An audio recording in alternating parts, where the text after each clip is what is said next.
there is a good case to be made here. If you take away Air India's liabilities, then it has a lot of assets.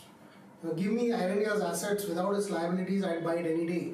But it has too many liabilities, so they're going to take away some of that liability and keep it on the government's books, because the government is the one that created these liabilities in the first place, overpaid for aeroplanes and so on.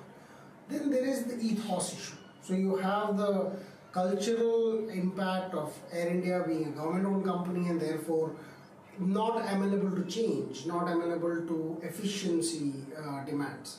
There is also the fact that Air India gives free air tickets to literally everybody who's even remotely associated with the airline, including politicians and their friends and their brothers and their way. So you have that as an impact that you say, listen, a buyer can't just simply go in and say, I'll deny all that to everybody going forward, because that's going to create bad blood and people are going to resist it, including going to court to enforce what they think is their rights. There is a similar kind of a process that happens with respect to unions. People who work, they're going to have to become more efficient, they're not going to like it.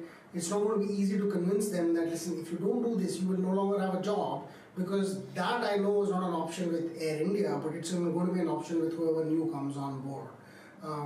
There's also the option, there's also the fact that your planes are not the best, in best of shape. They're going to need a lot of correction in terms of and they're all assets owned on the books, which is not the right way to run an airline. Indigo has a better way. It doesn't have any of its planes on its books. It releases them out.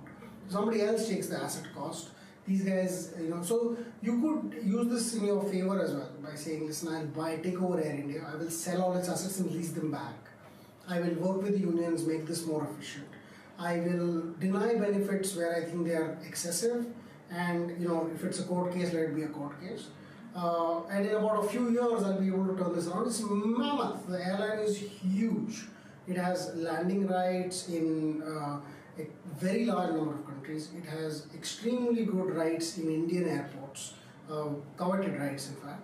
And it has the choicest of a lot of stuff that's been invested in the 80s and 90s that continues to live on, and that doesn't need a lot of maintenance, whether it is hangars, whether it is maintenance, supplies and infrastructure.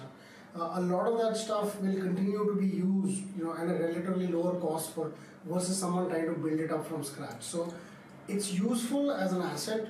You have to wonder what kind of liability. I mean, I wouldn't buy this if it came with all the liabilities of Air India, because all these assets don't make up for the fact that I have to pay so much for it.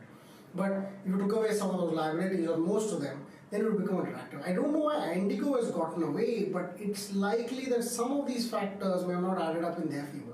So for instance, they were like, listen, we've got too much stuff on our hands to be able to take care of an Air India as well. Plus, you have the competition commission that might come in and say Indigo is the largest market share player, buying Air India, which is also a very large market share player in the international sector.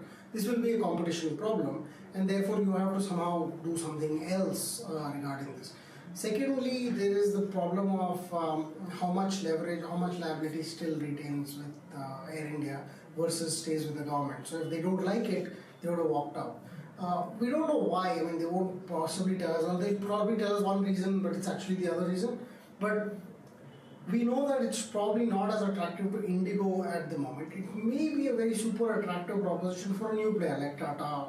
Vistara's not taking off quite as well as it thought, and so perhaps use this opportunity to kind of scale up the game on the airline front. Plus, it was Tata's company. It was bought, forcibly nationalized, and Ratan Tata has always wanted to take it back. It was JRD Tata's airline, if you may, but that might be a sentimental reason why to take it back. And if they are in the absence of other bidders, they might actually get it at a good price. So let's wait and see. I hope this will succeed. I think the government retaining 24% is also a good thing, because it allows it to benefit from any turnaround that happens. It also allows the government to move the liabilities out and still be a shareholder in a company that has the assets.